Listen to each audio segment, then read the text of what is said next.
isso aí, pedra Miracema. Agora eu vou mostrar para vocês um detalhe aqui que eu fiz, que a maioria dos pedreiros não fazem, né, gurizada? Que é a junta em 45 graus e boleada depois com a esmerilhadeira. Então não tem quina, ó. Ela tá toda boleadinha, certo? Você quase não vê a fusão. Ficou muito bom, muito bacana mesmo esse detalhe aqui embaixo também. Fez aquele look diferencial. Aqui embaixo, você vê que ficou bonitinho a borda. Lembrando que isso aqui é rústico, né, gurizada? Então é o que se destaca, são esses detalhes da pedra, né? Ó, essas fissuras, essas ondulações, esses degraus, essa coisa mais para cá do mais para lá, aquela ondulação. Mas é para quem gosta do rústico, tá, gurizada?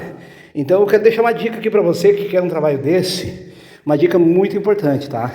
Se você busca perfeição nesse tipo de trabalho, tipo sim, uma colocação de porcelanato, não é para você, tá? Você tá mentindo para você mesmo que você gosta do rústico, mas você, na verdade, você é um enrustido. Então tem a diferença da pessoa que gosta do rústico e a pessoa que é enrustida. São duas coisas bem diferenciadas. Então o enrustido, ele vê defeito nessa posição aqui, daqui, aqui. Ele não tem a capacidade de ver que aqui a pedra está sob salto, está um pouquinho mais grossa, né?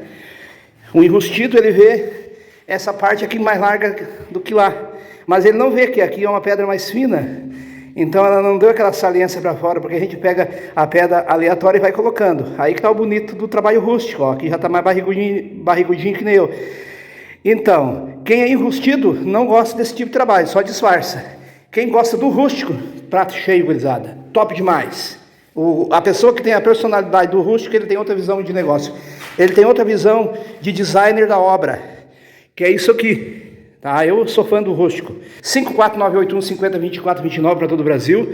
Esse é o telefone do Marca do Sul. Você que não é enrustido, você que gosta do rústico, tá aqui, ó.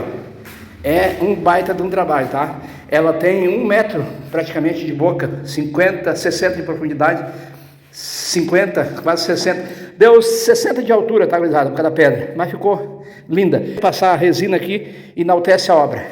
É nós os guri para todo o Brasil.